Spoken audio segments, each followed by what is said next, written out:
Good morning. It is very wet out here today, so we're filming in a slightly different spot where I can keep the camera covered. Today is the video on zucken, which is very often translated as pulling or yanking, but in this text it's actually been translated as retraction.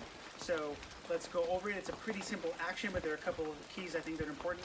So let me read to you the Zettel and gloss, and then how I practice it on the Pell, and then I'm going to get out of the rain.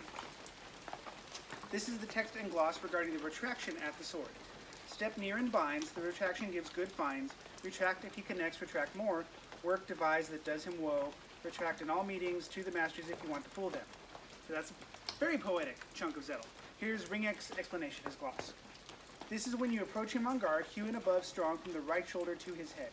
If he then binds to the sword, with parry or otherwise, step near to him in the bind to the sword and retract your sword above off his, and hew and above to the other side, again to the head as pictured near, and work nimbly with the duplication or otherwise with other techniques to the nearest opening. If he parries it a second time, striking above again to the other side and work nimbly towards the upper opening, whichever may be to you with the duplication with other techniques. And he gives us a second one. Or, if you do as you would like to retract, remain at the sword and stabbing quickly again at the sword to the face. If you then do not correctly hit with the stab, work with the duplication or otherwise with techniques. Let me get this book out of the wet. So, the zucken is pulling off of the sword and hitting to the other side. So, in concept, it's very simple. We come in with the cut, we now have a bind because they've parried or they've countercut to us, and we hit to the other side. A couple things that are key. The first one is that it says step close to the bind. The reason we do that is if you think about, we've come and we've hit, if their point is on me, because we've now crossed swords and their point is kind of forward, if I stay to the outside and try to move, their point is a threat, and we know the point can hurt us with very little force. So if we step closer to the bind, particularly with a slightly offline step, we can get to the side when we hit, where their point is kind of past us. This is very similar to the way we used to teach slipping punches in boxing, where if you stay on the outside and you just go side to side, the punch can track you. But if you step slightly in on the slip and the punch is past you, then you're actually safer. So I want you to think about when we come here, we step to the bind, we step close to the bind so that we are offline of their point. Ideally, their point is actually past us, so the point is no longer a threat. The other key for the zucken is that we're not doing a big around motion. This is a very short up and down motion. We still want to use good body mechanics, so I don't really like just using the wrist or just using the shoulders, but a little bit of a turn is really going to help.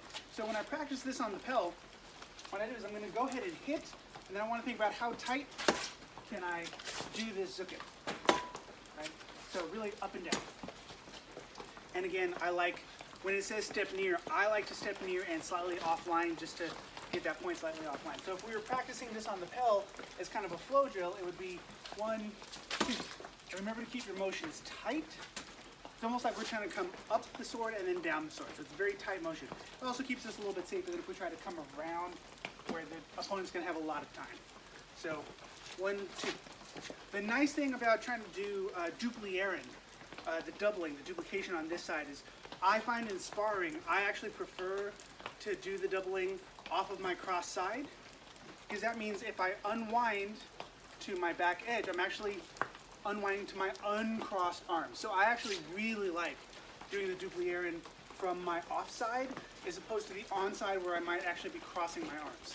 So I actually quite like here, back edge behind the blade, because I actually get to go to uncrossing my arms. So that's really nice.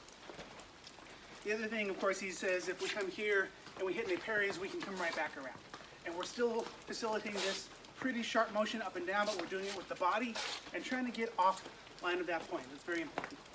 The last little thing that he gives us is essentially we're going to fake the zucken and come right back in. So we've hit, we're going to fake like we're coming off, and then jab back right into the face. So this is one where we might actually hit, start, and then come right back into the face. We're actually coming right down the sword. So don't think about coming here and doing any kind of big winding or stabbing. We're coming onto the sword. We've bound because they've parried or countercut to us. We're starting to lift like we're going to come around to the other side, and then we're sliding right back into the face. And I actually like a little bit of a glide down their blade just to make sure that we're staying safe. So I think I'm probably talking a little fast because it's very wet. So just remember for the zucken, we're going to step to them and hit, and then we're going to step near the bind, come straight up and straight down. Ideally, we're getting off the point, which is part of why we step near to the bind. We can do that to either side. We can follow up with a duplier in if we want to, or we can step, act like we're pulling, and then come right back into the face. Because if we're starting to pull, the idea is that they're going to they're going to the other side. They're going to actually release some of that pressure as they're transitioning, which is going to make it very easy for us to glide down their blade and then stab them. So play with the Zukin. It is not a complicated motion, but there's some really subtle stuff that makes it quite workable and usable in sparring. Play with those. I hope everybody else is staying a little drier than I am, and I will see everybody next week.